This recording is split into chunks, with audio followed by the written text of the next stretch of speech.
Hey guys, how's it going? Thanks for joining me for another Puzzle and Dragons video. I'm Alpha, and today we're going to have episode 1 of the Git Good Nub Guide to Combo Good and Stuff. So I am at just over rank 500 now, and once I reach rank 500 I realized that I'm no longer a noob. And I figured that I know some of the people that watch this channel are pretty advanced and most likely quite a bit better than I am. I'm definitely not the best Puzzle and Dragons player, very far from it, but there's also a fair amount of people that watch and enjoy this channel that are lower rank and would probably appreciate and benefit from, um, you know, having a guide that kind of lays out some of the fundamentals of comboing and how to set up boards, things like that. So I thought that one of the things I wanted to do to give back to you guys who are awesome, who I really appreciate for watching and subbing and all that stuff, would be if I could share some of the things that I've picked up.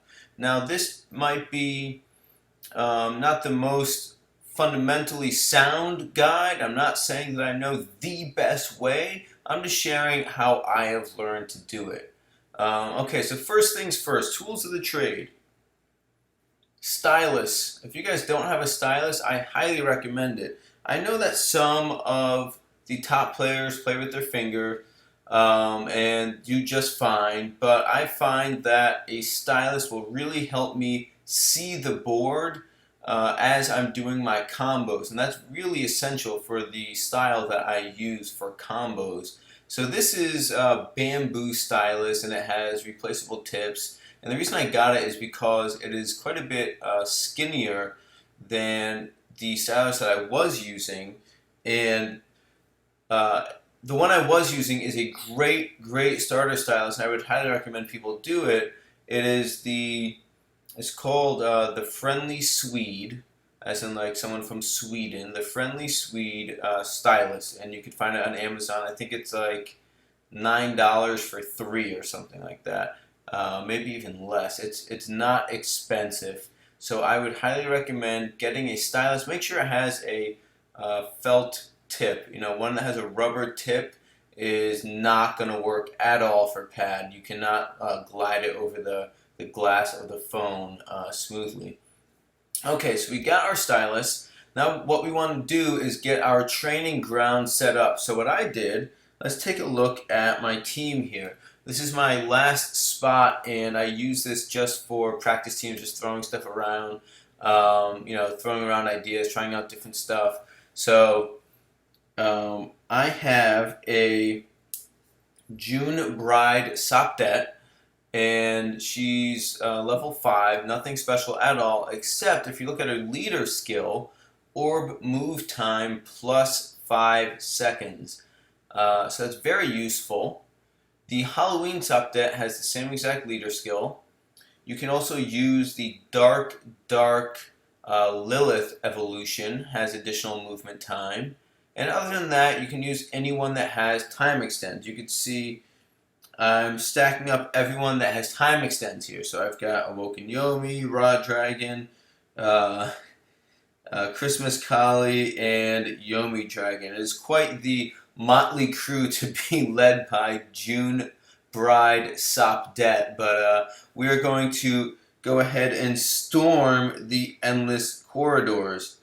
Now for our purposes, just going in the regular endless corridors is just fine, and I'm not assuming that I will be finding any June Bride Sapdets in here, so I will go ahead and just use a Raw Dragon. Anyone with time extends, again, is going to be exactly what you want.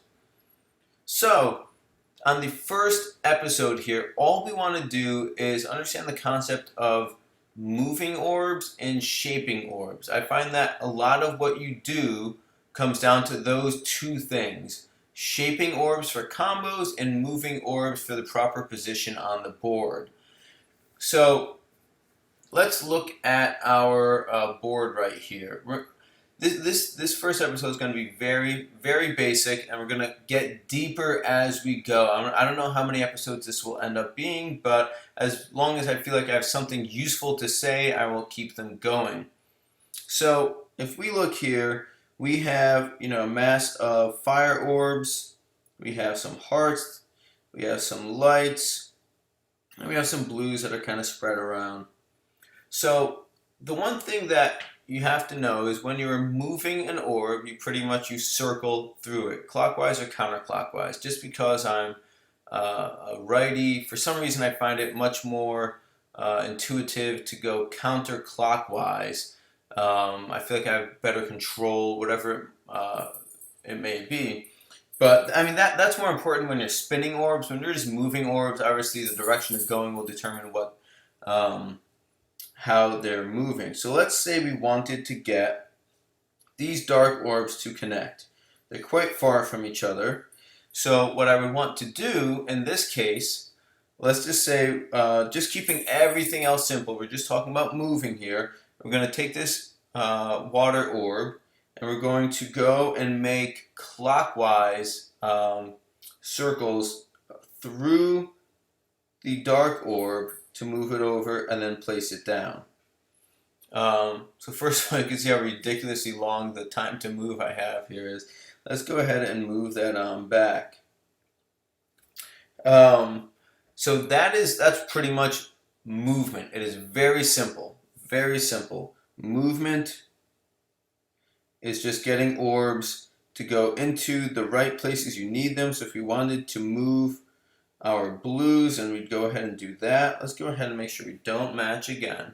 And you can see there was something I did right there. I put two orbs that I wanted to move next to each other so I could circle through both of them. And this is going to be a theme throughout everything you do. Whenever you're trying to organize random orbs around the board, you want them to be next to each other so you can move them both at the same time. So let's see, right now we have our wood orbs far away from each other. So if we wanted to get the wood orbs, let's say we want to make a TPA on that top left side. What I would look to do is get all the orbs next to each other, then position them. So let's say, just for argument's sake, I could use any orb to move. We're not concerned with any of that. So I would prefer this heart orb. And the reason is I can move to the right and I immediately put two wood orbs next to each other. So I could go right through, and then what I will look to do is move this wood orb in line with the bottom one, close the gap so they're right next to each other, and then I'll just circle them through. So let's see how that looks. I'll go nice and slow since we have all day to move. So we're going through, we go through there. And I can see I'm just circling. I'm doing bigger circles because I'm moving two orbs, but I'm still just using a circle pattern to move. And like I said, this goes for pretty much anything. If we wanted to get, let's say we want to match up these dark orbs, but they have to be over here, we're just going to put the match together and then circle through in a much larger circle. So that's pretty much moving orbs. As long as you know that you want to circle quickly, and you want to put the orbs you're trying to move next to each other. There we go. Movement. Now the second part is shaping. So one thing you have to realize is that when you can recognize all the different shapes and patterns that will make up a combo, you'll be able to combo like 5 times faster than if you're trying to figure it out as you go. So for instance, if we were to go ahead, let's look at this board here. I have 1, 2, 3, 1, 2, 3, 1, 2, 3, 1, 2, 3, 1, 2, 3, 1, 2, 3. I can easily match all of those in like 2 seconds, let's say. And that's because I understand all the different shapes. So if I use this to move, I can just go straight up, over and up. I could go over and down, then pull it over by moving through. I could go all the way down and go around to put this guy down and then put that right there. And that's because I understand the shapes. This kind of like a obtuse angle here is one shape where you can move up in order to make the match. The L shape is another shape here where you can move over and up in order to get the match. And really, when we look at the board, those are the only two shapes that we're dealing with here. Now, one thing you have to realize is that you're not always going to get to approach that shape from the preferable side. So if we're going, right now, going up is definitely the preferable way to go, because we could go up and go like that, and those are our matches. But if we have to approach it from the top, like when we go ahead to make this water match at the bottom, we're not going to be able to go back down into this space to move up, because we have already moved up out of here and closed off this combo here. Now we're ignoring the fact that we're making a row down there. We're pretending like it's two separate combos right now. So when you're doing that, what you have to do sometimes, approach it from the other side and change the shape. So let's say we're going to do that. Here's our water combo. We're coming in from the top, and we want to lay it down flat. What we can do to get access to this space is change the obtuse shape into the L shape. So let's just say we're using whatever orb to move. Let's just use this because it's right there. We're going to change it to an L, then go down and up. Now we have the flat combo, and we could continue moving upwards. So let's go ahead and was that how that was? I think that's how it was, yeah. Okay, so let's go and actually match this up. So in this, we're going to be doing what I call pathing. Actually, that's not true. I heard that first from Dizzy Dino, who's a Twitch streamer. And he I don't know if he came up with the term, but that's where I first heard it, pathing, where you're just moving through the board in an efficient way to lay out combos. And that's differentiated by stacking, which is something we get into a bit later. That's a little bit more advanced. So let's go ahead and go and path through. So we're going to go here, here. We've got our L's going. And we're going to go down and make that. And we're going to spin that around.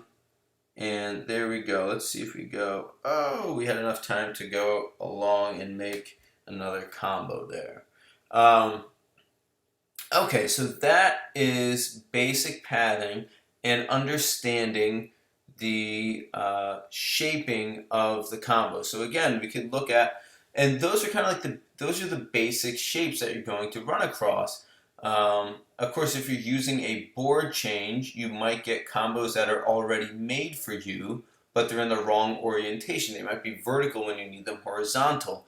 But pretty much, you're going to be dealing with L's, you're going to be dealing with obtuse shapes. I don't know. That's what we're going to stick with. We're going to call them obtuse shapes. And we're going to be dealing with orbs that are just not quite connected. So let's look. Like if we wanted to match up these fire orbs, we can go ahead. Let's say we're just going to use this guy here. We can go down and right there. And then we've made our match. So we've laid it down flat. And we're going to get into that in the next one, which is general principles of setting up the board and where you want to make your combos, what orientation they should be, and why. But for now, we're just worried about our shapes. So you could see we went here and we laid them flat. What we pretty much did is we had an L shape, but we were right in the middle of it already, and we laid it flat. And we can see we have our obtuse right here. So again, we could head over, make it into an L, go down and up, and we just laid it flat. So you can see all of our different shapes here. Here's another L. Now in this case, we don't want to just lay it flat there, because then we were making waste with these orbs. We're making orbs we can't really touch or move with. So what we would do is reshape it. There we go. We just made the obtuse shape. Now when we pull over, we make it into an L. And you go around, and you've just laid it flat, and now it's up at the top and is not creating waste orbs that are unreachable. So there is just kind of basically how to reshape and position in a much more efficient way. So that's going to be all for this episode here. So we have movement. So if you want to move orbs, we could circle through and move them. If we want to move multiple orbs, you just circle through and circle around, however many orbs you are trying to move. So if you're trying to move an entire combo, we make just larger circles. And we have shaping. So we have, right here, we just have our flat. Here we have our L.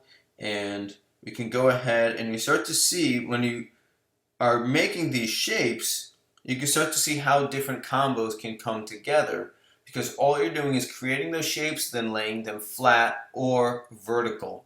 So that's all. That is episode 1. So this is the, what the heck did I call it? The Git Gud Nub Guide to Combo Good and Stuff? Yeah. Episode 1 of the Git Gud Nub Guide to Combo Good and Stuff is done. I will see you guys for episode 2. I hope you enjoyed this. I know this is very basic stuff for a lot of you, but for those of you that it helped, please drop a like, and we'll be back with episode 2 very soon. I'm Alpha, and you'll see me next time.